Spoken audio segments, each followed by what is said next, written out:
each of my videos that are released now get like a consistent CPM of like £100. Josh Kapranos has done some amazing things. He's helped Jacksucksatlife get the diamond play button while having 1 million subscribers, and he is currently the event manager of Project Asterix. So Josh, tell us about yourself.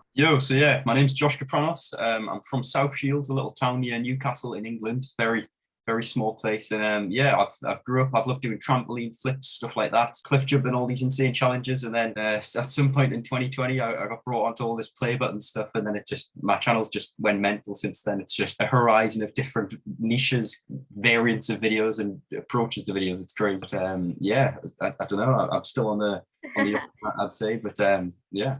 Who was your inspiration for YouTube? So I don't really know, because I've always done YouTube. Likewise to a lot of YouTubers, when I started off, I more or less didn't understand there was money involved, if you know what I mean. I would put videos in it. There's actually the original. No one knows about my first channel, but it's still on YouTube. But I would do lots of scooter tricks, like flips, stuff like that. And, I don't know, I would watch a bunch of YouTubers myself, people like Tanner Brungor, Tanner Fox, like them kind of flipping people, scooter people. And I don't know, I remember watching and waiting every day for like 8 p.m, 9 p.m, people uploading. And I remember the excitement. I was like, I could do that myself, you know what I mean? So yeah, yeah, I've noticed a lot of like the bigger YouTubers like start off on a different channel. And for me, I've had like the same channel since I was 5 years old, which is like crazy. That's commitment, man, because I've been on about 60 channels. I've been on quite a lot of channels. Really? Bro. Yeah, I've had a lot. Yeah, like very recently I've been in like the stage where like I want to make different channels. So I have like my main channel. I have a podcast channel which I haven't like announced yet. Like I'll be announcing like this week. And then I have like my second channel which I post like random content. And then I have like these two, like I have like a Minecraft channel where I like none of my followers from Nico Kun know about that channel, and same with the Roblox channel. And yeah, they both have like 500 subscribers. Oh, it's good to branch out, bro. Honestly, I'm looking at doing that as well. So I'm currently only on Josh Kapranos, but I can't say much. But I'm in the works of branching out a bit. You know what I mean? Going over, splitting up the niches into different channels and stuff. So it's definitely a good approach to YouTube. You know? Yeah, and like the way I grew most, like the Minecraft channel and the Roblox channel, was mainly because of YouTube Shorts. But yeah, like I had like I wouldn't say like viral, but like for me viral because it was like my most popular video. It got like 50,000 views and it got me like 300 subscribers on my Minecraft channel. But yeah, like YouTube Shorts are amazing. Yeah, phenomenal. But I've got a couple little channels that I've just experimented with. I haven't had a video blow yet, but it's definitely something that's to be taken advantage of. Like it's a big thing, YouTube Shorts, and obviously they're competing with TikTok. So it's obviously going to be a big budget thing, big high paying. You know what I mean? So it's mad. You should definitely try it. Like very recently, like in July, I posted so many shorts. I was like at one point I was posting 2 shorts a day. And like the thing was, most of the shorts were already made from other channels. So like I definitely did a lot of work, and some of them did quite well. But yeah, you should definitely try shorts. Yeah, I'm definitely looking at doing it in the near future. I'm just getting everything together, you know what I mean? Seeing where I'm posting. 100%. You're going to see some shorts from Josh Kapranos, 100%. So you did a lot of like the videos like Jacksucksatlife did, like because all of the play buttons, like you gave him some of the ideas. So how did you find out about like the first ever like subscriber award? Like give the whole story. Right. So to break down the whole Jack story, right? Everything, literally from day one, right? I've got 100. As in depth as you want. Yeah. So I'm at 100k subscribers. I've got my own regular play button. Obviously, it used to be on the wall, so I would have showed you, but it's over somewhere else. But so I'm at 100k subs. Put this into perspective. Got a regular play button, and I send in a request. I see Jack makes a video where you can basically, it's something like you can purchase multiple creator awards, and I was like, I want to give that a crack. You know what I mean? So I contact YouTube. I'm like, hey, I didn't even need an award. You know what I mean? I was just like, can I get a redemption code for another one? And luckily enough, they sent one, and I seen in the YouTube URL that it was like silver-creator award, and I was like, what if we change that to gold? Because obviously a lot of these big organizations obviously have a lot of like security and stuff, but this is literally only for, if you want to say like VIP, like higher up people, you know what I mean, like influencers and stuff. Obviously I'm just a person buying a camera, but yeah. And so I didn't assume that obviously have a lot of like public security, and evidently they didn't, and I spotted it and I was like, oh. So I just spam tweeted at Jack because obviously I knew he was interested in this play button stuff. And luckily enough, I was at my friend's, and then I remember waking up and I was walking home from my friends in the morning. I seen Jack DM me, and I was like, what? I was just going mental. And then, yeah, point being, I ended up obtaining a diamond play button, the ability to order a diamond play button. And then, yeah, Jack used my code, ordered the diamond play button with KSI on it. KSI ended up whacking him. Yeah. Yeah, it was a big time. It was mental, but yeah, that's why they call me the top finesser on YouTube. Exactly. That's that one, bro. Yeah, Like, that was mad. what was your reaction like when you saw yourself in like KSI's video, like your finger like pointing? I'm sure some like viewers, I don't like saying fan, but like some viewer on Instagram, I'm sure I got like tagged in the story, and it was like, let's go at Josh Kapranos. And then I remember my friend, shout out to Adam Edits on YouTube. He messaged me and he was like, bro, I think you're in KSI's video. He made a video about the Jack thing, and obviously he was aware of everything going on. Because for me, like just the Jack thing alone was mental. And then watched the video. I was at my mom's house and I was just shouting. I was like screaming. I was like, oh my God, man, we're viral. And I don't know. It's just mad. It's good. It doesn't feel real. A lot of people will tell you the same thing. When you get in a bit of spotlight, it honestly just doesn't feel real. It's mad. Yeah, like the most, and that video has like 5 million views now. So yeah. around like 5 million people have seen your finger and like your voice, which is like crazy. Bro, what I'm thinking is I've made a lot of people a lot of money. I've made some bank for some people, bro. Yeah. You need a percentage. You need to reach out to them. Give me a percentage of this money. Oh, I need that gold play button back. I had a gold play Exactly. button. I need to get me one of them. What did you trade it in for? Wasn't it like a new computer or something? Yeah, so this is literally the exact laptop. That's the exact one. It's on my desk, actually. I whacked it here for this exact stream. But yeah, I ended up knocking some water on it and breaking the laptop. And coincidentally, it popped up at the time where Jack and a friend of his, Dieter, basically Jack was trying to get a Roblox award, and I had this gold award, and Dieter Plays was like, oh, I need a gold award. And obviously Jack thought, well, I'll give one to Josh. What if we can get that back? So basically I ended up obtaining, I think it was $1,000, something like that. And yeah, that went towards a bit of saving, and then I managed to obtain a new computer. And yeah, it's fast forwarded the editing process for me, but that was mad. But I need another gold play button. You'll see me with a diamond one soon. That's a promise. Do you like regret like giving away the gold play button? I don't regret it, right? This is message to Jack, right? Message to everyone, right? I don't regret it, but I absolutely hate it. I wish I didn't have to, but I knew just I have to. Like, if there's an opportunity to get in a video and to help Dieter out, because I know he wanted it, and to help Jack out, like make another video, I was like, I have to. You know what I mean? I have to. It's only right. So yeah. It's very sad. I wish that the whole scenario didn't occur, but I'm happy that it did in a way. I don't know. Weird. Yeah. You made someone. You made at least 2 people happy. Jack got his Roblox thing, and then Dieter got his play button.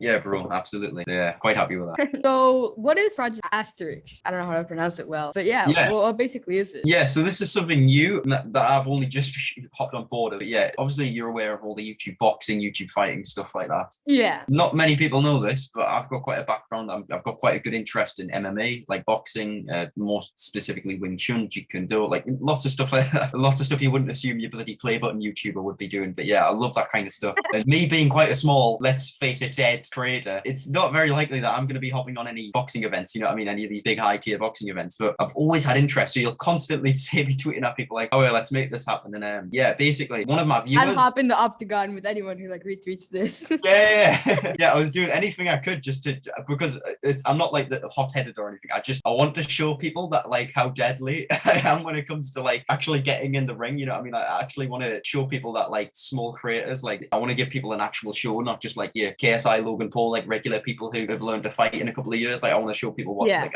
I'm spamming Twitter, I'm putting stuff out on Twitter, and yeah, a good fan of mine, or viewer even, I hate saying fan, let me reiterate that, Tangela, shout out to Chloe Tangela, basically sent me a DM, and it was like some tweet by Project Asterix, and she basically added it, and she was like, I don't know whether this is something you're interested in. Obviously she's aware of the tweets that I've been putting out, and I followed them, and then I shot a DM to a few of the people, and we got talking, and I just love the idea of it. So Project Asterix, right? Essentially, it's the plan is to host a boxing event in Liverpool next year. I think the date's somewhere in summer next year. Not too sure yet, not even too sure on venues for that matter. But point being, if we can manage to make it happen, then I've basically put down yes to me hopping on a fight as well. So I'm gonna help promoting. Like, all right, call out someone. Yeah, you want me to call out someone that I've wanted to call out, and someone that not even that I've got a personal thing against him, right? Just because he lost his last fight with face Jarvis. It's Michael Lee, right? The TikToker Michael Lee, right? I'm sure he's like 18, 19 or something like that. It doesn't matter. It doesn't matter, right? Yeah. Put it this way, right? Whack him in the ring with me, and we'll see what YouTube boxing is, and we'll see what actual boxing is, or MMA. Or whack me in a bloody street with him. I'll show you what fighting is. Put it that way. Yeah, Michael Lee, I challenge you. Yeah. Basically, this podcast is gonna come out in September, but I'm gonna upload this clip by itself before. yeah, absolutely. Yeah. So yeah, I'm more than happy to hop in the ring with, as I've said on YouTube, Twitter, sorry, which a lot of people freaked out about. I'm more than happy to hop in the ring with anyone, because even if, say, I'm 5 foot 8, you know what I mean? Yeah. Even if KSI pops up, yeah, someone does me, like literally bangs me out in the ring, right? I'm dead, literally on the ground. That's a big paycheck. It's a win-win for me. You know what I mean? It's clout. KSI knocked you out. Hella clout, bro. So I'll take any fight I can get. That goes to anyone. Logan Paul, Conor McGregor, KSI. I will take any fight. I couldn't care. Literally, I can take a beating, and more importantly, if it's the right opponent, I can give the beating. You know what I mean? So yeah. So what is your role in Project Asterix? So it's all more or less just in the talks right now, but I think it's more or less literally, I'm quite oblivious to, like, I've literally even the whole YouTube thing, I'm just a person, like, just living life, so I don't really know how much works. But Project Asterix, my role more or less is going to be promoting it. If I can obviously obtain a fight, then promoting that fight, and just, you know what I mean, bringing a bit more stuff to the event. Maybe I'm thinking about maybe helping out with the graphics and stuff, because I've got a background like graphic design and stuff, so hopefully I just help out as much as possible and just make it a thing, you know what I mean, because it's got a lot of good people backing it. I heard Never has said they'll commentate over it, so he's a guy, he's a legend. So hopefully we'll get him on, you know. Yeah, so it's something good so far, you know. Weren't you gonna make like your own event before, but then like you kind of like joined them? Yeah, so I was fully looking into, like, this is something that I've thought about for a while, and I had an idea. Basically, it's called Defy Boxing, like DEFY, like defiant, you know what I mean? And I had an idea to make that go, and I'd still love to make it happen, but I mean, thus far, Project Asterix, it's looking pretty good. There's a lot of hype behind it. There's an excellent little team. So for now, you know what I mean, unless we're somehow joined together, I think it's more or less Project Asterix. But in the future, I'd definitely like to host a couple of like events and stuff, and there's a couple of charities that I had in mind as well that would be like excellent, like perfect for the event. So whichever way it is, whether it's football, rugby, fighting, MMA, literally anything, I've got some good charities. Yeah. So if any event, Tom Sharman, any event managers that want to make something happen, I've got some good charities and I've got some good ideas. So yeah. Do you think like they kind of took inspiration from Clash of Creators? Oh yeah, 100%. Yeah. So Clash of Creators is like a good example of what a lot of these future events that you're going to see popping up are based off of, because it's came out of nowhere. You know what I mean? You would have heard of Insomnia, like Insomnia 56, 57, whatever. There's loads of these events, like these are pre-established since the start of YouTube. Now, obviously 2021, YouTube's very established. Everyone knows what a YouTuber is. You know what I mean? Like you'd be living under a rock if you said you haven't heard of a YouTuber, you know what I mean? Or KSI, Logan Paul. But yeah, Clash of Creators is phenomenal because it's the first event, like obviously that postponed it initially, but it's the first one of one, and it was just amazing. They smashed it. It was just a sick day. There was no like bad things at all. There was a bit of drama with that. I was gonna make a video calling someone out. I'll not get into that, but it was Lawrence mechanical thing. Lawrence McKenna. You know your stuff, bro. You know your stuff.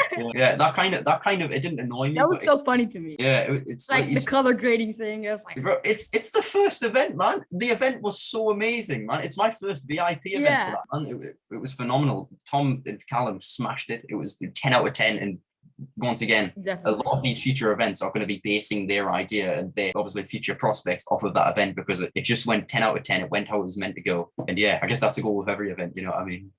Yeah, and they kind of like started off with like getting tons of like small creators, then they got like the Spencer FC, like I think it was excellent. Yeah, because there was you've got Rotashaw, and then you've got like people like Tom GW, you know what I mean? Like people who are quite small creators, up and coming creators, importantly. And it's good because there's not a lot of platforms that give small creators opportunity, because the reason creators are small and big, creators that are big because of a reason, you know what I mean? They've got either a talent or they've had a video that's blown up, whatever that may be. Yeah. A lot of people who haven't blown up yet is purely because they haven't got that gift, or they just haven't been noticed, you know what I mean? So it's obviously with a lot of research. I even wanted to go on the event initially, but with obviously a lot of research, Tom and I don't even know who picked them, but they've picked they did pick some excellent players, and it was just a good community, and they smashed it. 10 out of 10. I couldn't say anything wrong about that event. It was mad. Would you have wanted to play? I would have loved to play. So the issue is I'm very asthmatic, so that's the issue with me in like actual events and stuff, like sports events and stuff. But I would have done it. You know what I mean? It's low key. It's not a professional bloody FA Cup football match. You know what I mean? It was some YouTubers having a fun day out after lockdown. So.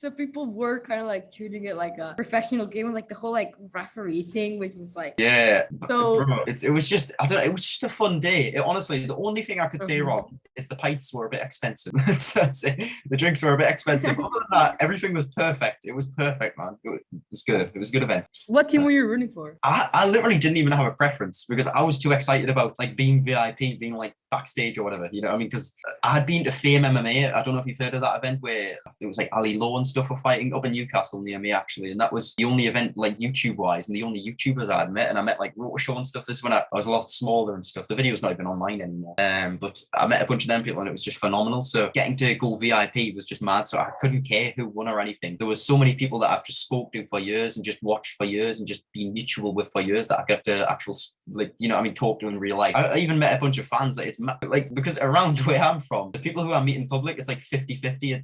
I'm not saying I'm huge or anything. Like I'm severely not that good at big on YouTube, but when I meet people around 50,000 is a good amount. Like oh yeah, I'm so appreciative. More than most people. But in a couple of years it'll be nothing because you'll see what I'm going to do to the internet. I've got some good plans, but yeah, I don't know. It was just exciting. It was just exciting, bro. I don't know. It was just I wasn't really rooting for anything. It was just I just want to meet people. You know what I mean? I got to meet fans. It was just cool. It was a good day. And, yeah, and like you had so many like great moments. You did like backflips, like EGF, like yeah. That was mad. Cool stuff. Yeah, that's some people that I've watched since I was a kid. You know what I mean? I used to be like a little fanboy over TGF. I would watch the videos and be walking around like childish, buying all the hoodies and stuff.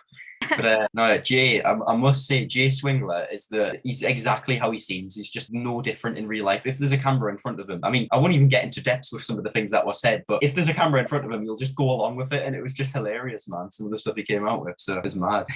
Yeah. And like, I've also had the opportunity to meet tons of like my favorite creators to go like this podcast. And yeah, it's bro, like, mad. Like Yes Theory, which I've been watching for like a long time. Like, yeah, and a couple of other YouTubers that I also watch. But yeah. I was checking it out. You've got some good creators, some big creators on Thank there. you. Yes Theory in particular. I saw Max Fosh, right? Yeah, I really want to read through the Max Fosh interview, like because so much has happened, like since that interview. Yeah, a lot's changed. Yeah, I was speaking to him over DMs, and I met him at the match as well. He's nice, but yeah, as I say, you had some big creators on, and it's good to have a small one on. You know what I mean?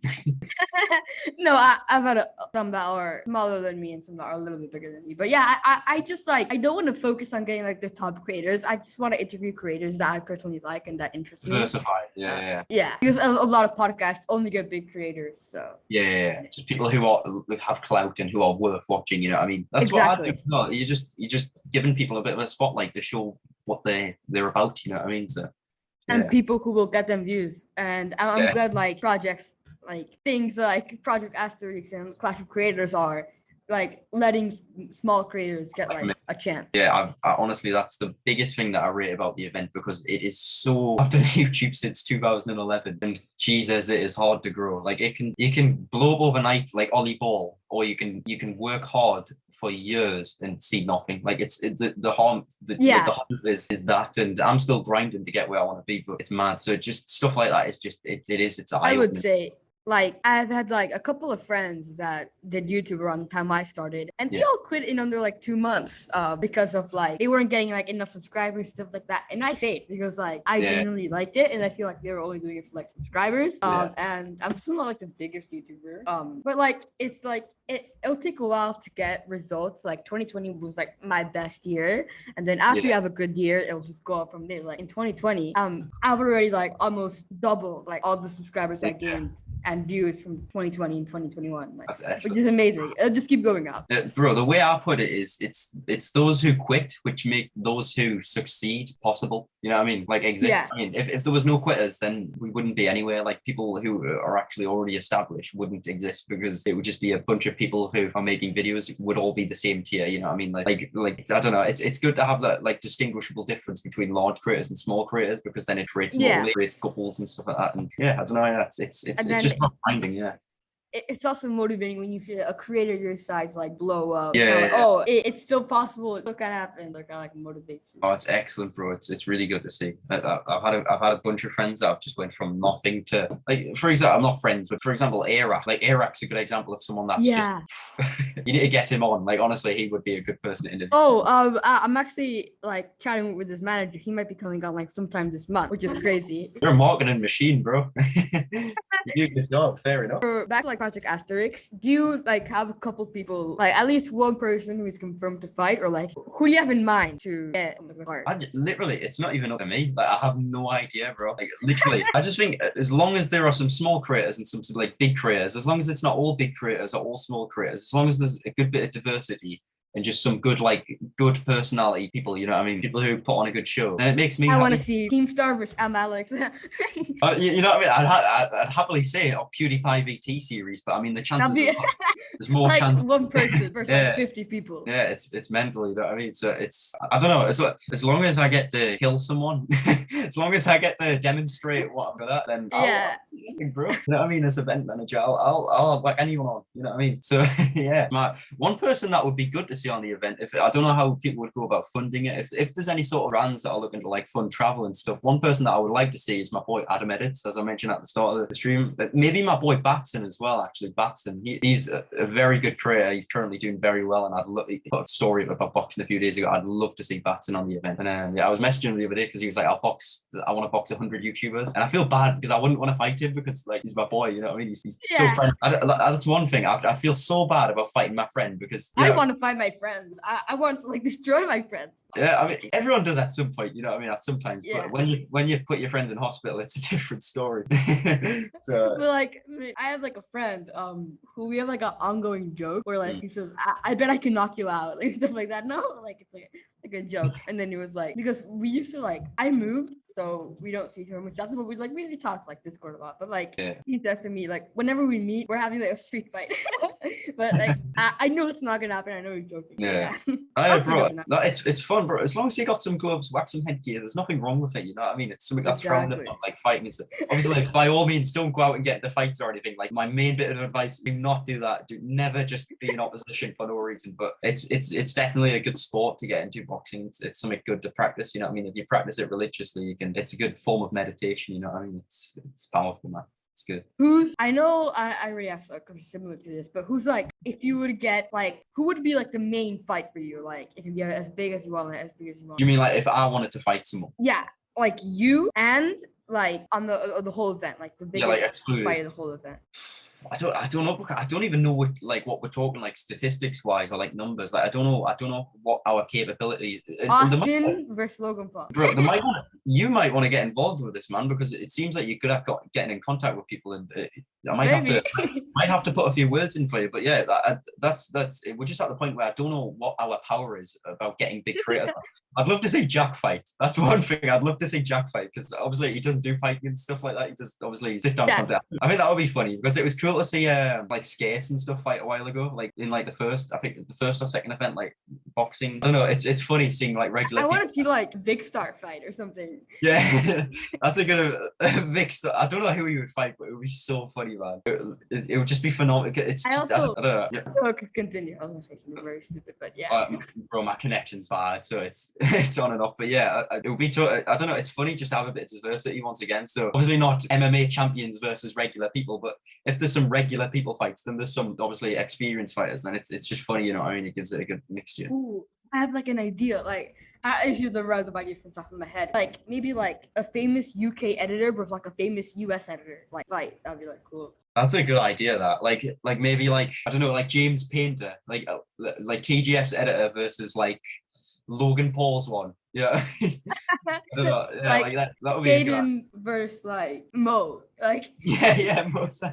That would be amazing, bro. They like come in and they've got like Premiere Pro on the shorts and like sponsorship. Like Team Premiere Pro, Team Final Cut. Yeah. Team Apple's iMovie. That'll be Team Movie Maker versus iMovie. Yeah, like literally, it's a really good. And I would love to see maybe like Sidemen be like another YouTube group as well. Like that would be Beta cool. Squad. That would be amazing. Beta got oh versus phase or something. yeah, that would be mad. That would be you know what I mean. There's just so much opportunity and stuff. So it is fun. You know what I mean? Like obviously you can go and watch MMA, you can go and watch regular fighting. I love all that stuff. You know what I mean? I've watched that stuff, but I personally, as a person who's got like interest and like experience in that stuff, I enjoy the YouTube stuff and potentially more. You know what I mean? It's just mad to see what regular people are capable of. Because I mean, KSI for one, Jake Paul for one, have obviously went against odds. You know what I mean? Like literally, you couldn't deny it.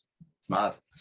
Who's like another like social media football team, not counting hashtag United? Like there was like the team. There was the YouTube All Stars v Sidemen. I think something like that. I don't know who was on what, but yeah, it's maybe some involved. Maybe yeah. But like one that's like semi-pro, like professional, like not counting hashtag, because I'll be seeing like two social media like football teams like fight or something. I have no idea, bro. Football's far out of my realm. I've always hated football. Like you wouldn't expect it because I went to Clash Creators and it was one of the best days of my life. But I've always never really found the fun in football. But when you're at an event like that, I don't know, it's more or less just about being with people and just I don't know, it's just a challenge. You know what I mean? It's doing something that you haven't done before. You know? So I wouldn't.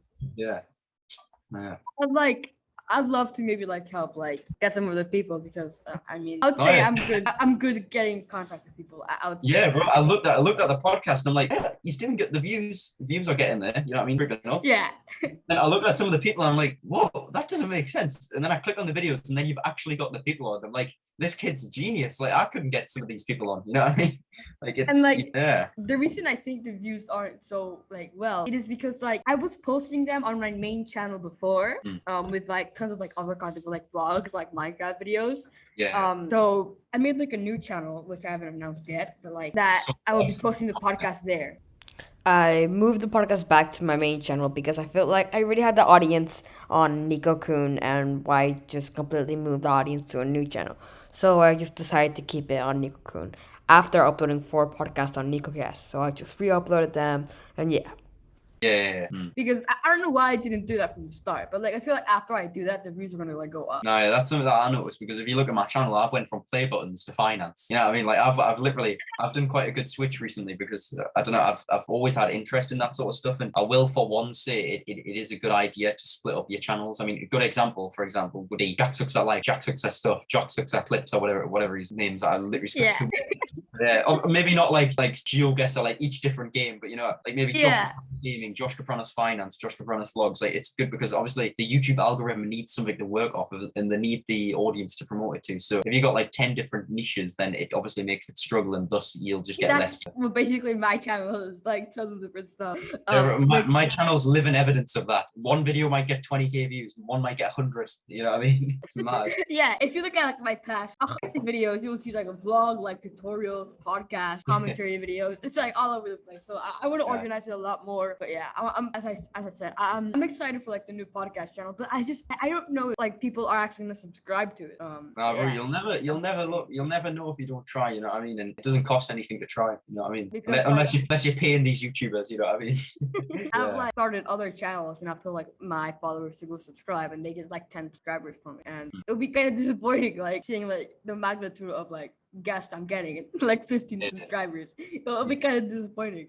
So yeah, I hopefully like a lot of my followers actually subscribe to it. But yeah, I agree. Got it. And even if your other followers, like external followers from that channel, don't check it out, then you might get, you know what I mean? You might new ones.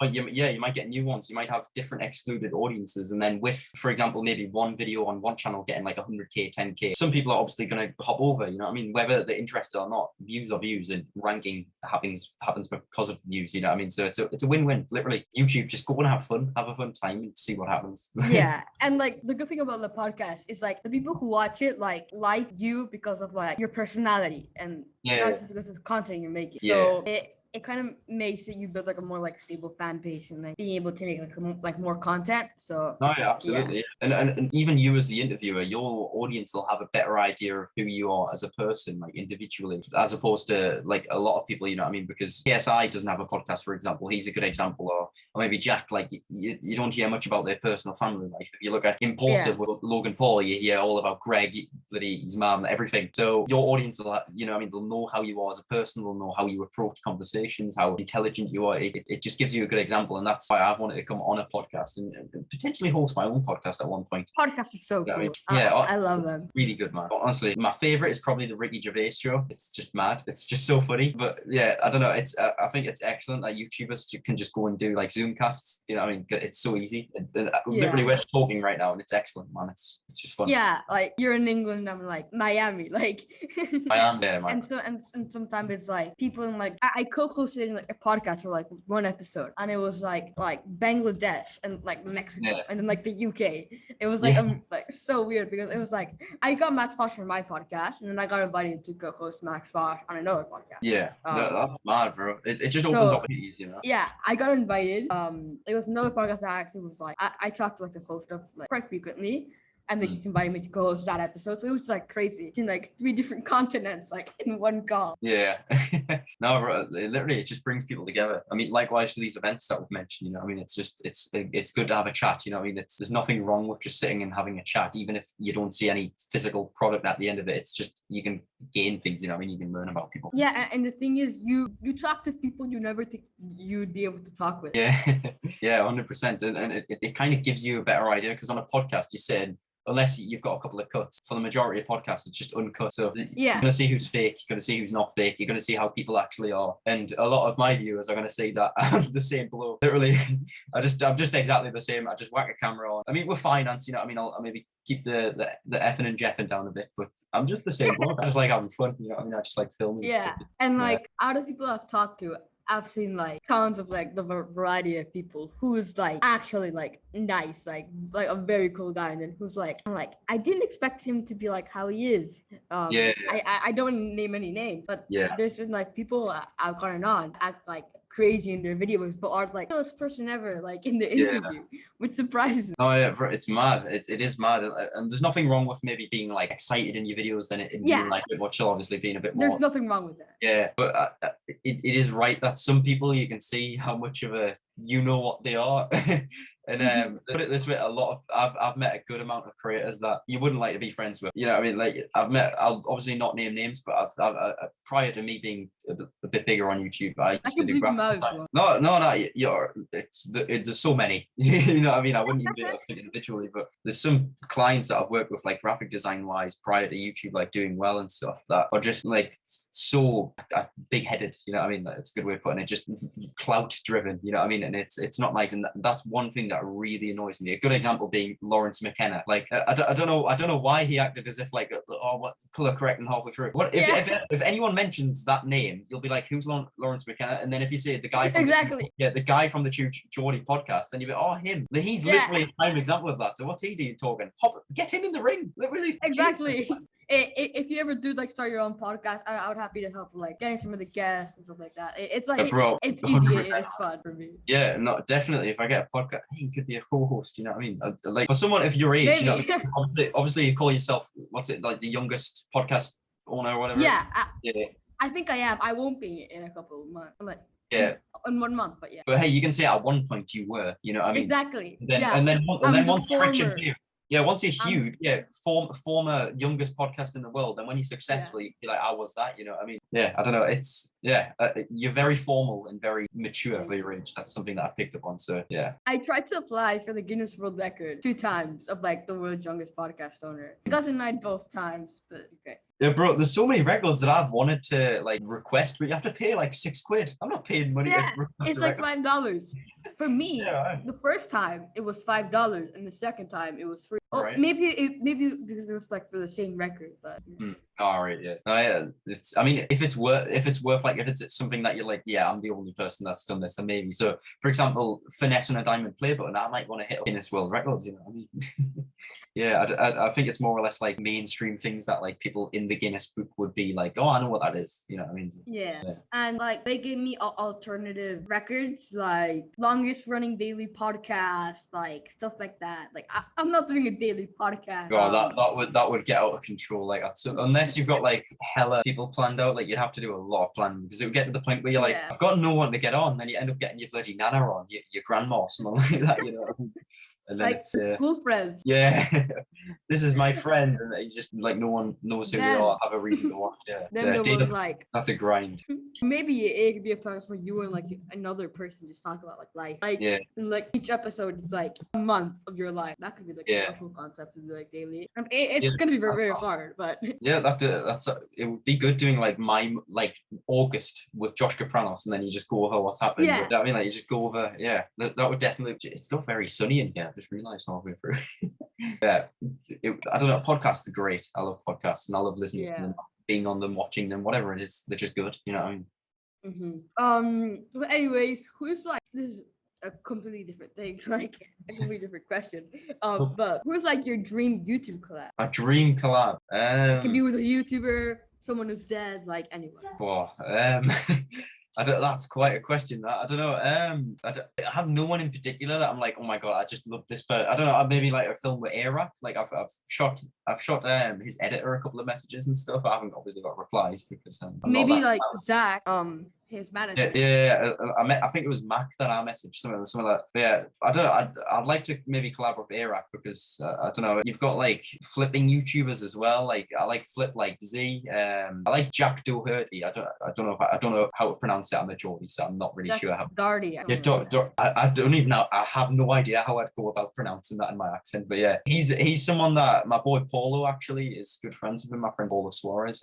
I'd love to film with him because his energy is just crazy. I'm pretty sure he's like ADHD, like off his head, and he does some crazy stuff. And I've climbed some cranes, put it this way. So I'm capable of some madnesses. You know what I mean? If you give me the platform, I'll do whatever there is to be done. You know what I mean? So I'd like to maybe collab with him. You're 2 connections away from Era. Oh, might be possible. Yeah, I mean, hopefully, bro. I'd love to film with Iraq. You know, more importantly, I'd love to go out to the US and film. I'd love to go out to like California and just. There's tons of like amazing US YouTubers. Yeah, the US is just where it's at, man. With YouTube, it's crazy. Yeah. The UK also has like tons of like amazing YouTubers. Yeah. Like, both LA and like London are like the powerhouses of YouTube, I guess. Like cities, yeah. And that's the point. London, like I'm from Newcastle, which you've probably never heard of. I'm from the top, like the. Actually, yeah. Oh, well, go on then, you legend. But yeah, I'm from the top of England. But there's no one, like there's no other YouTubers. Shout out to maybe my boy Merle. Like I met my friend Tom or Merle in a car park actually, and he's the only other YouTuber I'm aware of from like around here that has over 100k subs. So that's mad. But yeah, I don't know. I've never ever been to London in my life. Like never. Yeah. I haven't either. I was going to go, but like never went. Yeah, just never I went to like Switzerland and like Paris instead, which it was still amazing. But yeah. Yeah, it sounds. I've been to Paris.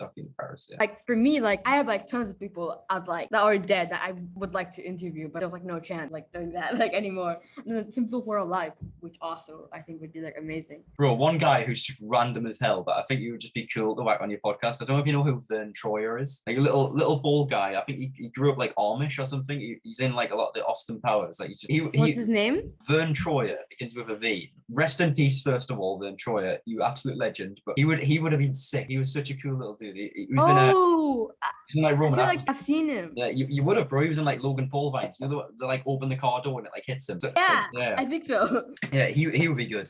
He's just the first dead person that I can think of who's really cool. More, but XXXTentacion would be someone that just uncontrollably would be just the best. Got him tattooed on my arm. You know what I mean? I love it. Rest in peace, Jack. Honestly. Like someone who would be amazing was like Walt Disney. Like Yeah. Walt Disney would be amazing. Thomas Edison, Nikola Tesla, Princess Diana. Like those people who are dead would be like amazing. Like Huge. X maybe. Like Yeah. would be the Juice amazing WRLD. thing to be. Yeah. A lot. Literally, just it's sad. It's coincidentally Michael Jackson. Michael Jackson will be a madness. He'll be mad. Yeah.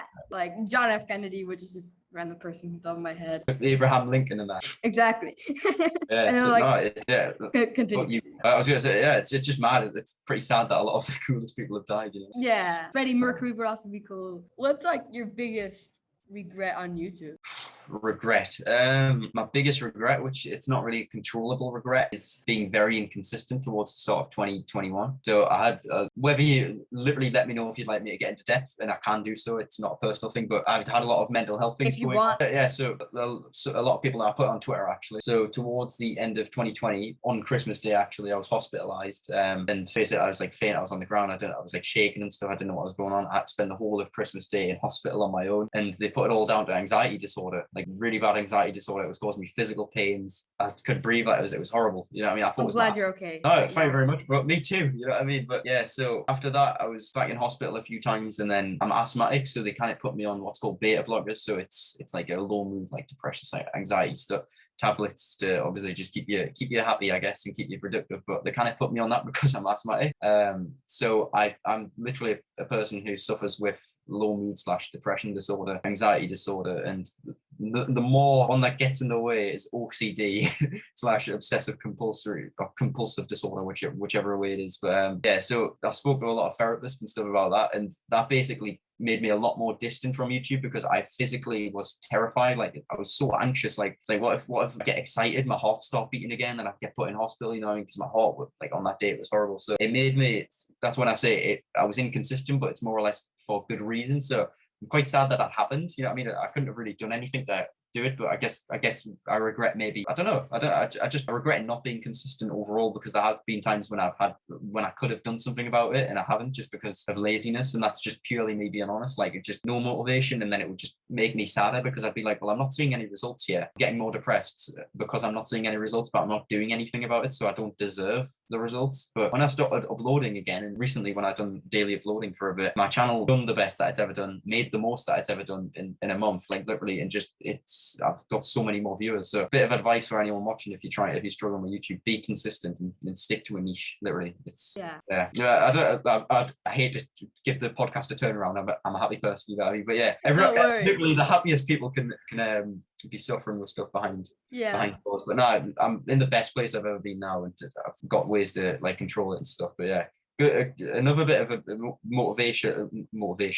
It's what's the word? Advice. That's the one. Would be meditate and learn breathing techniques. Like literally, you'll get so much more control over your day and like over just your daily routine if you learn how to breathe and just be aware. Like being aware will make you achieve a lot more and be a lot motivated. Like it's. I don't know. It's a vital part of being human, being aware. You know. Yeah, I just don't know how to move on from that. Like another question. Bro, go for it. Literally, hammer away. Even if it's about Lego, you know what I mean. Go for it. Couldn't care, bro. Which goes first, the milk or the cereal? Cereal. Let's be honest here, right? You whack the cereal and you whack the milk in it. The cereal's gonna be bobbing about. You know what I mean? If you whack the milk in first, you're just gonna put it on. It's gonna be floating. And when you're eating cereal, right?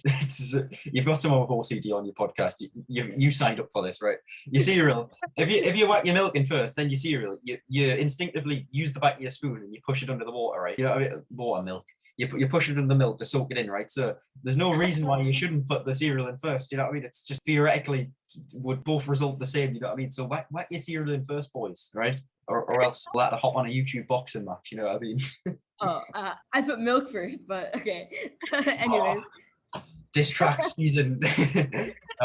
Whatever. I have like a funny story about this. It's like me and my friends were like, we went on like this school graduation like thing, and it was like a camp thing for like 5-day thing for school. Then just like there were like different cabins, cabins like in the woods with like tents. And then there was like one which didn't have like a tent over it. It was just like nothing. It said like cabin 7. But that's a tent. And then they randomly asked like to everyone milk or the cereal. And then I said milk, and then they jokingly said, tonight you're sleeping in cabin 7 because it's like without a tent. And every time like you did something that someone else wouldn't agree with, you're sleeping in cabin 7, like as a joke. Yeah, no, it's likewise to, I don't know if you heard this, but like when you're making a cup of tea, I'm gonna get roasted for this because I'm English, right? Not all of us drink tea. I've got IBS really bad. It doesn't end well, me drinking milk. But tea, like people are like, what comes first? The tea bag, the sugar, the milk, the water. And people who say I put the milk in my tea first, like if you say that, especially around Newcastle, you are literally going to jail, son. You know what I mean? You don't want to be saying that. I don't know. I'm the kind of person that's like, if you want to put some petrol in your cereal, if that makes you happy, do it. Well, don't. But by all means, don't put petrol in your cereal. But do live life the way you want to live it. Honestly, you know what I mean? Anyone who doesn't make tea the way Josh does it, call him out for a boxing match, or like an MMA fight. whatever they want, whatever the height is, whatever the weight is, I'm there. So, like, moving on. Like, I don't know how we're going from cereal back to YouTube, but where do you see your channel in 5 years? Or like if you don't think that far in the future, like 3 years? 5 years, 3 years. I don't know. I don't know by what year I want, like which milestone and stuff. But overall, I think in the end goal, I want to be one of them YouTubers like Mr. Beast, who it's like it just doesn't make sense, or like the TikToker Charlie D'Amelio, who it's like you're scratching your head, or like PewDiePie, you're like it doesn't add up that they have so many followers. I want to be one of them people. You know what I mean? I want to be someone who is doing stuff that is just Yeah. like beyond usual, so I just deserve that many views, and I will at one point. Like when I was at like You definitely will. yeah, that's a goal, and you have to believe it as well. So in my head, I will. You know what I mean? Like it's you cannot be like, hopefully I will, because if you have that mindset, you probably won't, as harsh as it sounds, you know. So I don't know. For me, I climbed a crane when I was at 3K subscribers when I was 15. I got arrested for that. For me, I thought this is gonna blow up. This is You gonna. were 13. You got arrested. I was 15. Yeah. So Oh, okay. police showed up, brought us to the station. We had sitting there for hours. Literally got put in this room. It was not the best situation, but we found it funny. You know what I mean? I snuck my GoPro and I snuck the footage. Like I came in clutch, and that was when I was 15. And bro, I uploaded the video. To this day, I'm sure it got like 17K views, man. It didn't bang at all. So Is it the arrested for climbing a huge crane? yeah, and then if you can look at a couple of videos, I think it has 7,000 views. Oh, 17.7. That just puts it into perspective. Like you will make there are so many creators out in the world who deserve to blow up so much that just don't have the spotlight. Like and this isn't me being big-headed, right? But I really like some of the stuff that I've done for YouTube. Like I really deserve what's in my head I'm gonna get within the next couple of years. So I guess to answer that question, 2022 is when things are going to change, and that's not just me being like I'm gonna dent the internet like Logan Paul being Maverick. Like statistically, and like the amount of revision, I do about 5 hours of revision every day. Like in regards to YouTube, I don't work a job. I just do YouTube like all day, every single day. I don't even make that much money from it. So I purely like my intent for next year is easily 200K subs, like minimum 200K subs. You'll get that, maybe even more. Bro. Absolutely, man. That's the goal, and I want to obviously branch out onto some different channels, maybe get them to 100K. I don't know, whatever it is. I just want to smash it, and whatever I do, I'm gonna make sure I put my all into it. If you know what I mean, like that daily uploading. I was totally honest. I was like, I'm gonna daily upload until it gets in the way of the quality. And then there was one day where I was like questionable about the quality, and then I kind of just ended the daily uploading thing. But yeah, I don't know. It's about just smashing whatever your goal is, just going ham. You know what I mean? In 2021, here like my goal.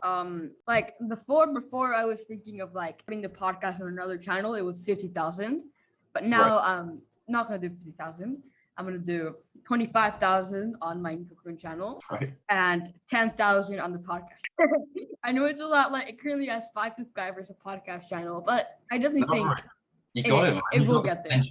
Like I'm not just being a friendly person who's on a podcast. You're a bit younger than me. I'm not just hopping on being like a bit. You've got this, bro. You're gonna smash it. Like literally, I've looked at your content. You do have something that is individualized to you, and I can promise you, if you like, literally, I put this on my life. If you keep uploading, if you just keep doing what you're doing, and make sure you don't bow down to what's popular. Just do what your thing is. Like just keep doing what's you. You will inevitably blow up. It's just how it works. It's just how YouTube works. Just stick to it, man. Like, you've got to make it. Every time someone says that to me, especially if it's like a person I watch, it's like, oh, like this person who has like 100,000 subscribers, like 25 million, said this to me. Yeah, it's definitely possible.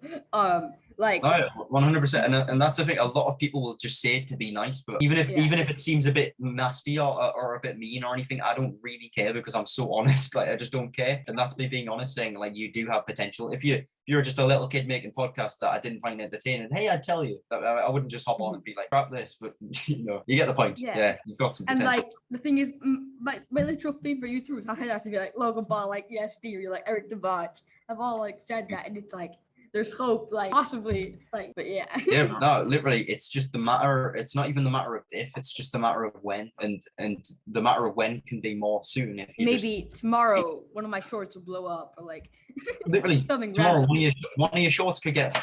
Have you seen the Funk Bros? Like one of their shorts got like 40 million views. Like that could happen. Have you seen like the Lanky Box? Like you got a show with like 100 million views or something. Bro, look, you got. I don't know. Now he has 10 million subscribers. Look, that's mad.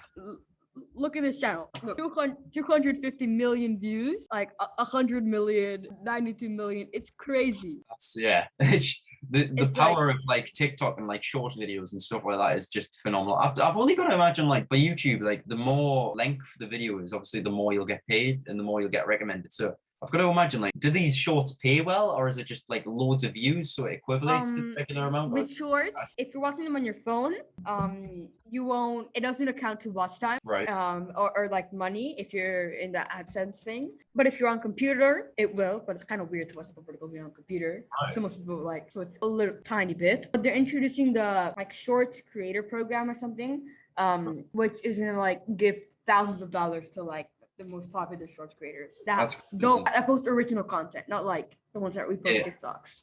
But that's how it works now. I think that it's similar to TikTok. You'll see a lot of big TikTokers like Dixie D'Amelio and that, like they blew up, and then they'll use their TikTok to grow other platforms. A good analogy, a good way that I've always put it is Rambo did that. Literally, YouTube, Twitter, Instagram are primary platforms. TikTok is a secondary platform. YouTube Shorts is a secondary platform, and that's why I like YouTube, because it's all in one, obviously, app or website, whichever way you're browsing it, but it's in one place. So it's more or less like a secondary platform to grow. So if one of your shorts blows up, it's about maybe playing Fortnite. If you're a Fortnite YouTuber, you might maybe if you get 10 million views, you might get 100k subs, and then you know what I mean, you've got a career. So from a 20-second video, you know what I mean. So it's shoot for the moon, honestly, shoot for the stars, and you never know. Yeah, and like the thing is, there's like people. There's this one YouTuber who came on my podcast, which the podcast isn't out yet. It's coming out like, I don't even know. But he basically like did Minecraft shorts, and then he had one that got 100,000 views, and it blew him up. He got like 900 more subscribers, just from like one video, which is crazy. And like something similar happened to me. I had like a short with 50,000 views on my like Minecraft channel. It got me 300 subscribers. Like it's the matter of time. One short blows up, and then everything like goes up. Like, and after that short, it's like all of them over like 2,000 views. Then I kind of got lazy and stopped uploading, and they did bad. And then now they're going down. But now it's slowly going back up.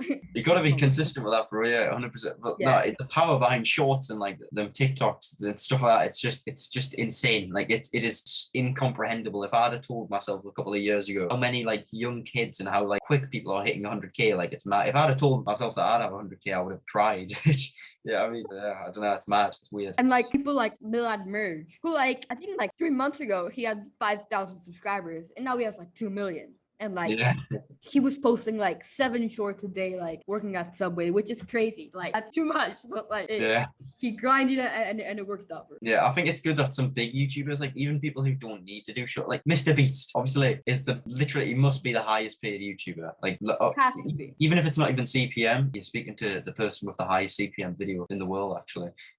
Really? That's a good title for you. I knew I'd have to put that in at some point, because that's what's going to get you more views. So You want me to write that down? So I got a video that paid one day the highest CPM like ever. Mad. What's the CPM, if you want to say? Yeah, so CPM is literally how much you get paid per 1,000 views. And it was a couple of days ago actually. My CPM on one of my videos was $580. Madness. What? Yeah.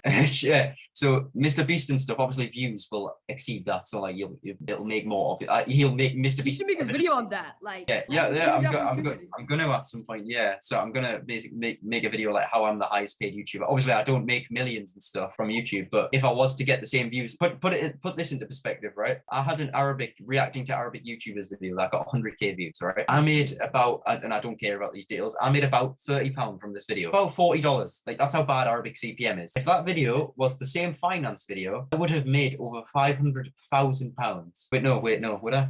500 grand. Wait. I got 50. I think 1,000 times 500, something like that. It's 1,000 times. Then you like divide it or something. I don't even know. Yeah, it's been a while since I've been in school, but that's you a want to lot think about math. It's a big difference.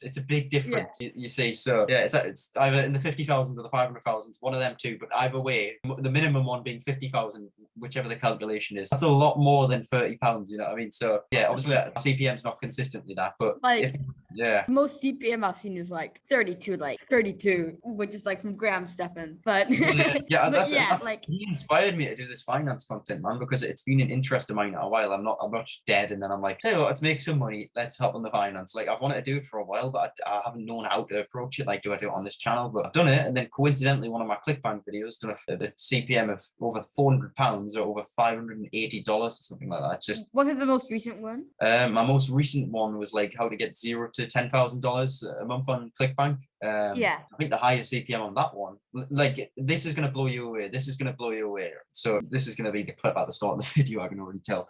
Each of my videos that are released now get like a consistent CPM of like £100. Yeah. So every What? time every time I get 1,000 views, I make about £100. Mad. Yeah. It's like on every video. So it's like Even more, the Clash of Creators one. not, yeah, so finance videos, yeah, that's a good one. But yeah, so the Clash of Creators one was actually info. Like my regular videos make more than regular YouTubers because I do finance as well. So I'll get like a CPM of like 10 on regular videos as opposed to one. And what I'll say for normal creators like PewDiePie, like Mr. Beast, they'll get no more, in my opinion, than maybe $5 on a good day. Like, you know what I mean? Like most of them, you can expect maybe $1, $2, $3, and if they'll be $5 like per 1,000 views, obviously it does get outnumbered by the tens of millions. But for me, Yeah. if I'm getting 10,000 views in a day times 100, you know, you do the maths. It's good, bro. Yeah, so yeah, that's one thing that's cool. I may be one of the lowest paid YouTubers with 100k, but if I got more views, I've got the highest CPM in the world. Yeah. I've got my title. I've got like 2 clips. Like I'm ready.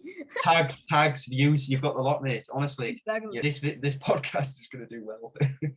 Yeah. But that's like crazy. The moment I get like monetized, tons of like what's it called? Finance video. Bro. Honestly, it's a good if you're young and you're trying to make money, and more importantly, if it's not even videos, check out some of the. This isn't me trying to get views. By all means, go and leave me some hate comments if you want. I couldn't care less. But if you want to make some money, I've got some good techniques. So yeah, doing finance is definitely a good means of doing so. But yeah, and I want to put a disclaimer. This is all based on personal research. So you never know, there might be someone with a higher CPM that just hasn't let us know. You know what I mean? There might be someone from bloody Exactly. yeah, there might be someone from like South Korea who had like £1,000 one day. But BTS, maybe. So from public information, I think the highest CPM prior was like 304 or something like that, like somewhere around the 300 realm. So when I got 500, basically $600 CPM, that's what I'm basing that off of. Public information, I have the highest CPM ever. Wow. Yeah. So that's cool. So I've got the play button thing and I've got the CPM thing. So that's me working my way up. You know what I mean? I had to put my ferret, like my little pet ferret, he's outside right now because he just roams free, like he'll just run around the room and you'd see him like running up the back of the chair halfway through the podcast. To be honest with you, that's not what you want. You know what I mean? You should have kept him there. That would have been so funny. I'd be more than happy to go grab him from outside. But yeah, as a permanent installment for a podcast, he's not the best guest, to be honest with you. Yeah. Like I had this one podcast where it's like chilling in the podcast, and all of a sudden, like a huge like lightning, like you can see literally the background was blurred, and you could still see like the lightning like behind. And that happened like 4 different times. And Yeah, it was so funny. that's a good clips title. That, you know what I mean? Like, Yeah. say if it was like KSI or whatever, like lightning hits KSI's house in the background of a podcast. You know, that's the kind of thing you'd see. Yeah. Yeah. Has ClickBank worked for you? Yeah, so ClickBank is something that I haven't really got into depth with for my videos because a lot of my videos are targeted for people searching as opposed to people who are within the channel. So for me, I don't actually do ClickBank at the moment, nor do I do dropshipping. It's more or less something that I experimented with in 2020. I didn't.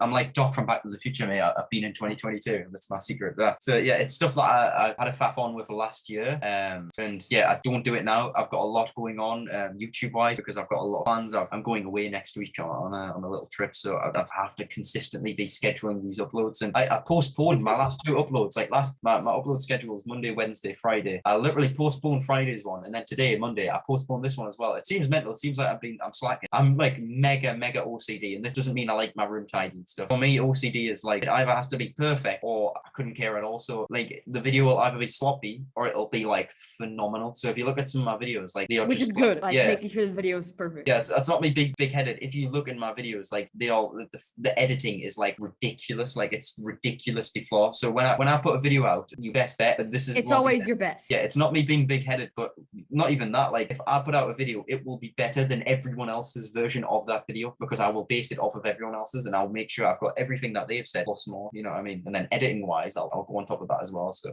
yeah. Basically, basically out of questions, like the last one was just like a random question I came up with. But yeah, like, do you have any advice for anyone who wants to start doing YouTube? My advice, bro, just don't look at YouTube and see like YouTubers and see money and be like, oh, they're doing Fortnite. Let's do a bit of that. Just if you've got something that's personal to you, right? So imagine if you've grown up. For me, it was flips. If you've grown up, if you really love Minecraft, if you really love scooters, if you like bikes, do something that's very personal to you, because you will find, and people will quote this, right, in a couple of years, right? You will find that once things work out for you, you have to make videos around what you don't like, or at least what's trending. So if I got into YouTube maybe when Fortnite was trending, I used to play Fortnite, actually. I used to stream it and stuff. I don't really like it anymore. Imagine if I had a blew up from Fortnite and I was still doing Fortnite to today. I would be stressed to hell. It's doing well, it's making me money, but I'm very depressed. I don't like the content. I hate filming it, you know what I mean? So it just wouldn't result good. So my advice is pick something that you not even pick something, just have a think and be really observational, be aware, and think of maybe a couple of topics that you really are passionate about, and just go ham and do better. It sounds like I'm telling you to do the impossible, but that's the point with YouTube. You have to do what hasn't been done. So just be ridiculous with how much work you put into it. Because if you don't deserve the views. Like if you do not work harder than anyone else, then you don't deserve to have more views than anyone else. Like it's as simple as it is. So just do what makes you happy and don't base it off of like the viewer's preference and stuff like that. And then once you've got a viewership, then you can do so. But yeah, be the first you, not the next version of someone else. Be the first you, first not the next Mr. Beast. You know what I mean? That's a very good way of putting it. But yeah, be the first you. Don't be the second version of someone else, because it will work out better in the end. You know? Also, I thought when you get big, like you get a little bit of amount of subscribers, don't like get big headed. There's a couple examples that we already mentioned.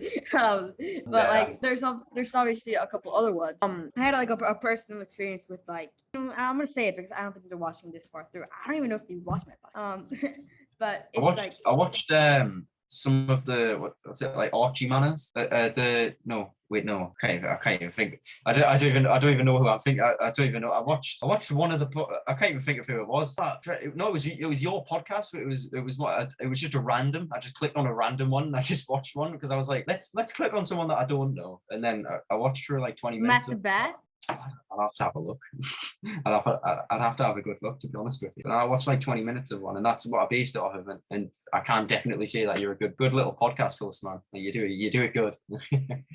Like, because I have the concept like my better podcasts aren't even released yet. So yeah, I'm excited for those to be released. Oh, right, it's gonna be sick. You need to give me some of the details about who you got on, because it's exciting to see. You know what I mean? I could give you some of them. Absolutely, bro. Just shoot them over. The next podcast coming out is with Tom GW. All right, awesome, man. Yeah, I mentioned him.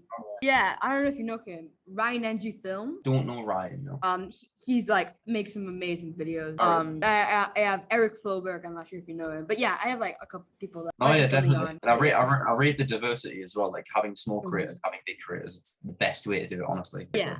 There will be a point when you have no one else to get on. You know what I mean? Then so people who are big headed, and especially people who aren't what they say they are. Like fair enough, right? If you are the and I'll just let this out. You know what I mean? To bleep it out. If you are the SHIT, right, and you want to go around bragging about it, fair enough. You're a bit of a NOB, or sorry, KNOB. Yeah, so I'm just getting you monetized here, right? That's an English word. I'm seeing you trying to figure it out. Yeah. But yeah.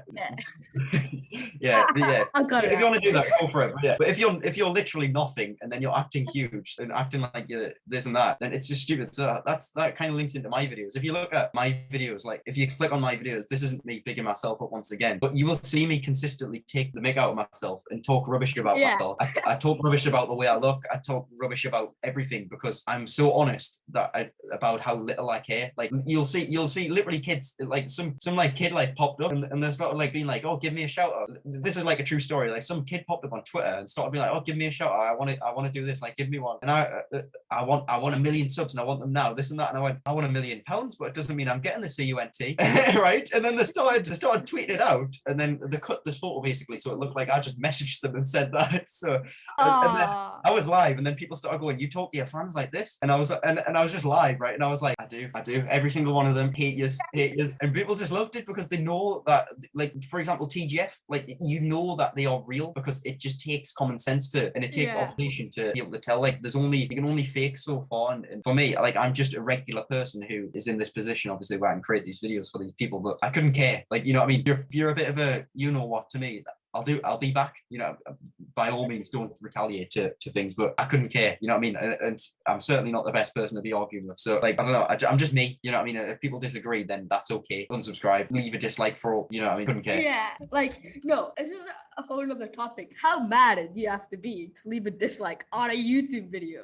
Like, yeah, and I've always said this. If you would like to leave a dislike, like if you didn't enjoy the video, it's totally okay. I would always prefer someone to leave a dislike than not leave anything at all. And my reason behind this is if there's two creators who maybe made like a Minecraft Let's Play, right? Minecraft Let's Play. They've both been uploaded. One of them's got 0 views, 0 likes, 0 dislikes. One of them's got 1 dislike, 1 view, 0 likes. That one's going to be ranked higher. You know what I mean? Whether it's negative or not, it's going to be ranked higher. I don't know how the YouTube algorithm goes by niche and all that in regards to the like button and stuff, but it ranks it higher. So I've always said, if you would like to dislike it, please do it. If you wouldn't like to dislike it or like it, just leave a dislike.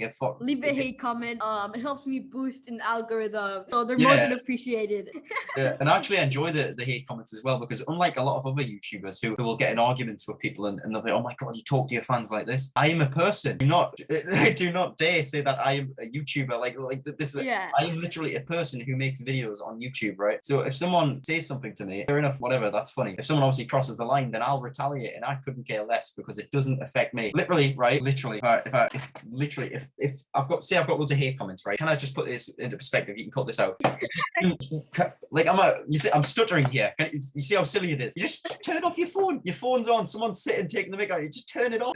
That's problem solved. You know what I mean? So it doesn't matter. It doesn't matter at all. Just be you, and what people think is up to them. You know what I mean? So yeah. I mentioned this. Like, I don't get a lot of hate comments like anymore. Like, well, I don't get them as often, like right now. Yeah. But when I was like a smaller YouTuber, I definitely did, because like I did the type of videos like calling Peppa Pig like at 3 a.m., like calling Barney, calling Emma, like clickbait videos. Yeah. And I was like 7. Yeah. And they got so much hate. I was getting called like a girl, gay boy, and then like I had a video with like more dislikes than likes. And with like I literally had a video 130 likes, 130 dislikes, which was amazing. Then they were like a combination of like, oh, you're so annoying, you should quit YouTube, and like, this kid's like smart, like stuff like that. So that's what I thought though. When I saw your podcast, I thought, this kid, I don't know what it is, but this kid has got something, because if he is smart and observational enough to be able to work out how to get such big people on, then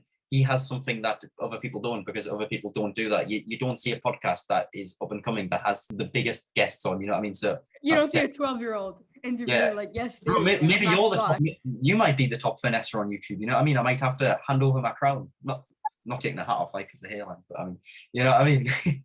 But yeah, no, hate and stuff like that, that's something that I've suffered with all of my life. Like, one thing I just want to reiterate, I hate it doing on podcasts when it goes all quiet and people like start crying and that. Like, fair enough if you want to show your emotions, but I'm so happy and I'm so like hyped up that I just like keeping things good. So yeah, I've literally all my life I've suffered with bullying, stuff like that. I used to be smaller than everyone. Secondary school, like before I left, like I would cry. Wanted to do homeschool. I hated it because I would go to school, I would constantly be getting beat up. I would constantly get harassed. I've had knives pulled out on me. I've had people come over to me at cash machine. I have had the works of things happen. I've had everything. And let me just say, right, not one of them scenarios has impacted anything. Like, you literally, if you care what people think, you cannot do YouTube. That's not me being demotivational or anything. Exactly. This is the only time I'll say that you cannot make it. If you care what people think, by all means, go and work on yourself and figure out how to not care. But if you are sure about caring what people think of you and living your life based on other people's likings, you won't make it as a YouTuber. Never. You have no chance of making it as a YouTuber. Never. You will not make it as a YouTuber. Never. You need to go by what your preference is and just be like blood raw to that. You know what I mean? That's my 2 rights on that situation. I wanted to do homeschool for a whole different reason. I wanted to do homeschool to focus on YouTube, and I was like 8, 9. But now I don't want to do it. And now, like, my dream kind of came true. Like, now, like, with the whole Zoom thing. And now I want to go back to like not online, like virtual school. Yeah. No, but bro, you're young as well. You're in a really good. I'm 18, but you're literally. How old are you now? 12. I turned 13. Like by the time this podcast's out, I'm turning 13 in like a week. Awesome. Well, yeah. Happy birthday for them, first of all. But yeah, you're very young. You've got so much time ahead of you. So literally, this is also a very. And I started when I was 5 years old, like YouTube. Which is yeah. When I think about it, crazy. 2011, I was 2000. I would have been 8, 9, or 7 when I started YouTube. But yeah, a good way of putting it, YouTube is there's two kids who are say 10 years old want to do YouTube, right? One of them is so happy he wants to start making videos, right? Whether they're cringy or not, he wants to start making videos. This kid, also 10, he's like, nah, it's cringy. I'm gonna wait a bit. I'll start doing it when I'm 15, right? So this kid's doing nothing to do with YouTube, but he wants to do it when he's 15, right? So fast forward 50. I don't know why I'm doing it with my hands, right? But this is 15. This is 10. I don't know why, right? OCD. This is 15. They're both 15, right? This kid has been working for years. It might have been cringy back then, but at this point, he has loads of experience. This one is new to it. So whether it's cringy or not in the start, you will inevitably have more experience than that opposition in the YouTube world, and thus it goes back to the matter. The more you work, the more you will see in return. Purely, it's not even none of this law of attraction, spiritual stuff. Literally doesn't exist. Literally, it isn't a thing. It doesn't correlate with human, like with science. You know what I mean? So it's purely that's the closest to the law of attraction you'll get. If you work hard, you will see results. It's just how it works. I have a thing with a friend, and he's like, he did YouTube when he was like 7. He quit like 6 months to like a year later. And then now he's saying, I'm gonna do when I'm older. And I'm like, that's the worst decision you can do. Like, you're gonna regret it in the future. Like, start now. And he's like, no one's gonna watch like a squeaky kid like do YouTube. I'm like, look at me, like I have like 1,000 subscribers. Like, yeah, bro, you're smart, man. You're doing it how you should be doing it. I keep telling you, if I was you, but bro, put it this way: if I was you, I wouldn't be doing as much as you're doing. Like, you are doing more than what I would be doing in your position. Obviously, you're more used to being 12 than me, so I don't know. I can't really remember what that's like. You know what I mean? Like things going on in school and stuff. But someone who obviously you're in school and whatnot, all that sort of stuff, like you are making it work more than what anyone else would be for your age. It's the way to do it. It's literally just do what hasn't been done, or at least do what has been done, but in a different way. Yeah, and like the thing is, like, because of YouTube, like I feel like if it wasn't for YouTube, I'd be a whole complete like person, I'd say. But like YouTube has helped me so much. Like, I don't care what people think, because I'm quite short, right? And like my friends in my neighborhood back in like Mexico, they joke all this time, oh, you're so short, like jokingly. And I don't care. Like I make jokes with them that I'm short. That's it. Like how much I couldn't care less. But I feel like if it wasn't for YouTube, I would like care a lot, if that makes sense. Bro, that's an excellent point. Like whether you might, like, you've made that point there, whether you're not, like, whether for you that was just an important point or you're just saying something off topic, that is a very important point, and that's something that pops up for me quite often. Like a good example, I used to watch Tanner Brungo. I don't know if you watched him. He did like flips and stuff. I've heard of him. I don't think he's uploaded. I'm in like a group chat with him on Snap. I don't know if he uploads much now. I used to watch his videos, and he'd go on about like acne and like getting acne, and like, oh my god, this video, I've jumped in whatever slime or whatever, I'm gonna get so much acne. And I'd watch it and I'd be like, oh, that's good. Like, you see the way he's talking about that. So when I started getting a bit older, when like obviously you get older, your body changes and that. Like compared to everyone else getting all self-conscious, be like, oh, I need this clothes, I need this and that. I was always the kid that wouldn't, like, and still to this day, right? If you want to think bad about it, go for it. But I love going in charity shops. I literally, I've got a pair of $4,000 shoes on the floor, right? But you in my closet, right? I've got a Ralph Lauren polo, for example. It was £3.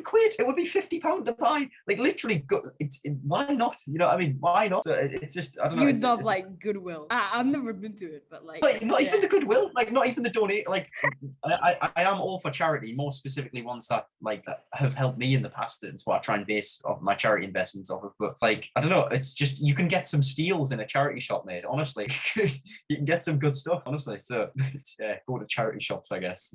Yeah. If you want cheap and amazing stuff, go to charity shop. Or go to like joshkapranos.com/shop. We're gonna have to make that a thing now. I was about to search for it. I need to make merch, honestly. That's something that, there's like, I had merch a while ago. There's this platform, I'm not sure. It's called Represent, and you can literally make I used to have a store on Represent, actually. Yeah. PewDiePie uses it. Yeah, that's how I found it. You have to you used to, I don't know if it's the same, you used to have to request to get into it. Yeah. You don't anymore. All right, yeah. So you had to be on like a waiting list thing, yeah. So I've been on Represent. I've been on obviously in early days Teespring, Spreadshirt. I've been on. Yeah. I've been on what other ones have I been on? I found this really cool one, but I don't remember what it's called, and I never made a store on it. But you have to like get like 10 sales before it starts shipping. Oh really? Or something like that. But So I that's love how the platform so much. I don't remember what it was called. yeah, that's how they get you. No, it's good. It's good that we got platforms like that. I've had clothing produced myself, like actually, and delivered the stuff. And I was so working cool. on it. I've worked on a few designs. Like I work on a lot of. I even work on music, man. Like I write music and stuff. It's not even to release. Like it will never release ever. But I just do it. I also do music sometimes, like when I'm bored. But I just religiously do stuff that is like positive for me and puts me in a good mood. So yeah, like, I feel like that as a plug. But my brother has like this platform where you can online courses. yeah. It's like a platform in like 30 days. It's called Monthly. I sent the link in the chat, and like Charlie Puth, Kygo, Ryan Tedder have like their own courses on it. I took like Charlie Puth one, Kygo, and they're so cool. I learned so much from it, and it's like you got put into a peer group with like 50 other people, and you both give feedback to each other. You have like daily tasks. It's very cool. No, yeah, absolutely.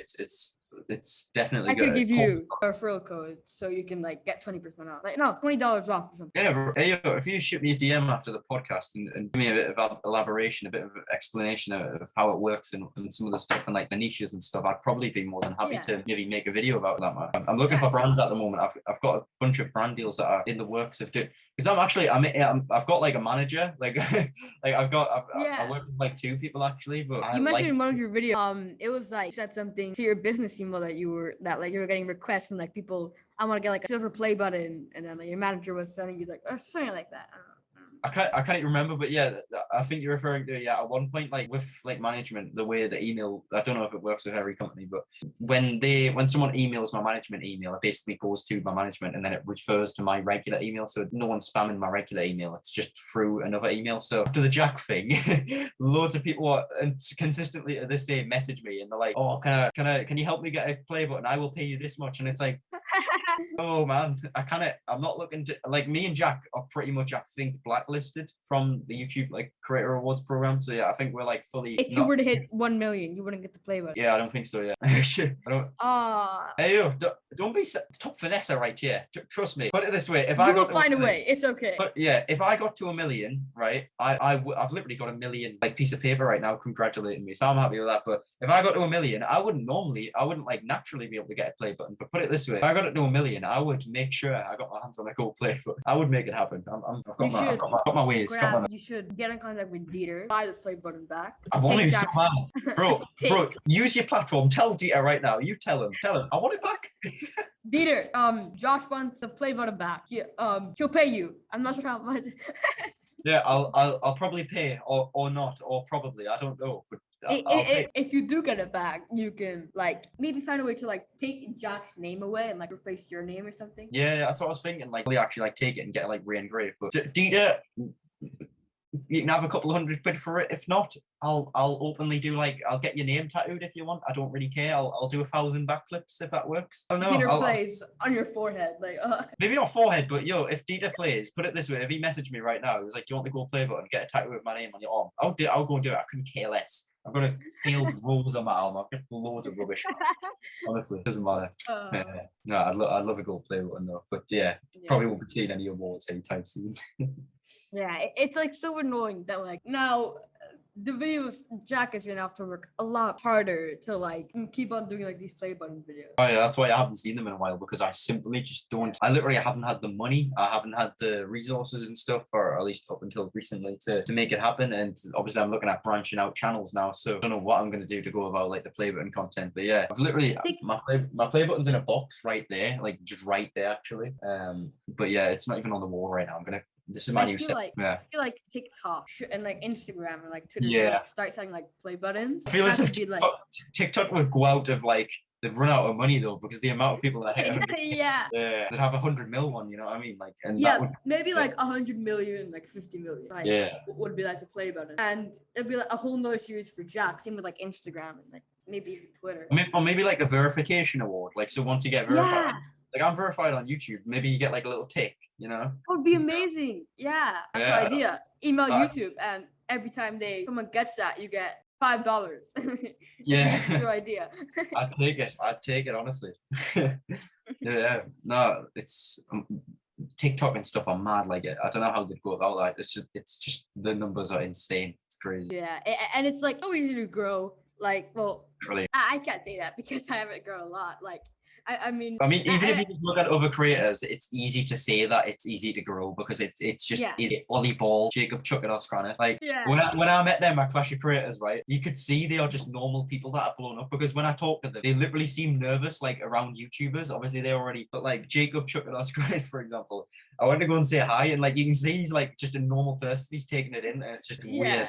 It's he blew up during like COVID. So yeah, it's like a lot more eyes. Yeah, and no, like I didn't mean to say there's a lot more eyes, but like he hasn't actually felt what it's actually like to like be like out in person. Mobs of people like run at you like screaming your name. Oh, like Jacob. Yeah. Bro, COVID's been a dream for me because like I'm not the kind of person to sit and be all miserable. Like yeah, it's a bit scary that like maybe your family are at risk and stuff. But for me, like I enjoy 2020 because prior to 2020, like I'm not saying I'm like a big YouTuber once again, like not being big headed, but there would be people who, as I mentioned, that is especially where I'm from, it's 50-50. Either someone's nice and they want a photo and they want to say hi, or they will come over and try to fight you, and then it's not good. So for me, it's been a breeze because I don't get any of it, or at least when I do get people coming over, like most people, even like the angry people and stuff, are more or less like they won't bother. So most of the people that I meet now are kind of just nice, you know. So I don't know if that's COVID or if I'm just a better person now. I don't know, but yeah, I don't know. It's weird. I don't know, meeting people. Yeah, I also like don't want to say I'm kind of like big headed, but like COVID made my channel kind of because it was like going down. Like before COVID, like I had like a month where in 2020 where I went up like 0 subscribers. I know when I was like 2 subscribers. And then like when COVID started, my channel just like started doing like so well. Like like it was like from the start of 2020 to like April, my channel was doing horrible. Like it was like 10 subscribers in like a month, like 2, sometimes even 0. Yeah. And then I had like a month where we went like 150 subscribers. Like I had like a month where literally I got 500 subscribers one day. 4 days later, 600. 5 days later, like 700. That was like the craziest thing. Like, I don't even see that growth at the moment. Like, put it this way. Like, that was like it's when mad. I interviewed like Amar, which was like the peak. And I'll have like my whole career. Like that's the thing with podcasts as well. You've got the opportunity to maybe get shouted out or like be associated with it as well, so you can create contacts and friends. But yeah,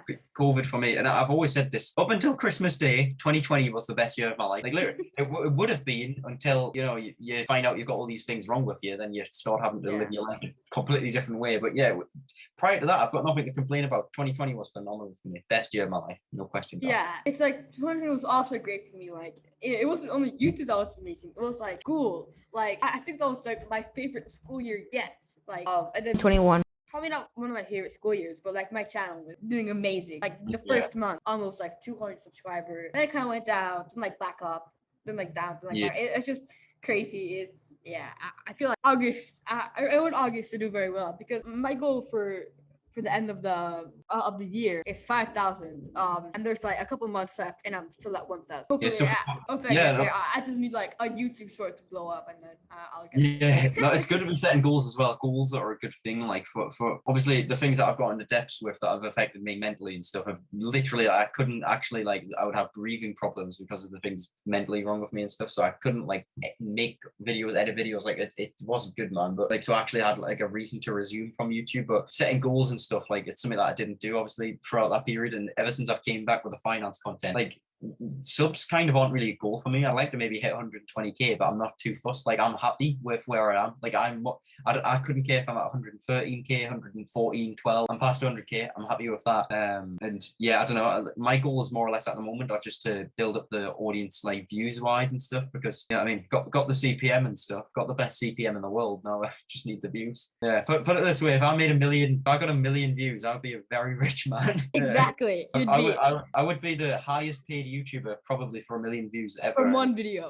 For like that one video, like if one of my videos, for example, got 1 million views, it would probably be the highest paid 1 million views in the history of YouTube. It would be crazy. That'd be amazing. Yeah. If that does happen, like a Guinness World Record, maybe. Like Yeah, probably that would probably qualify.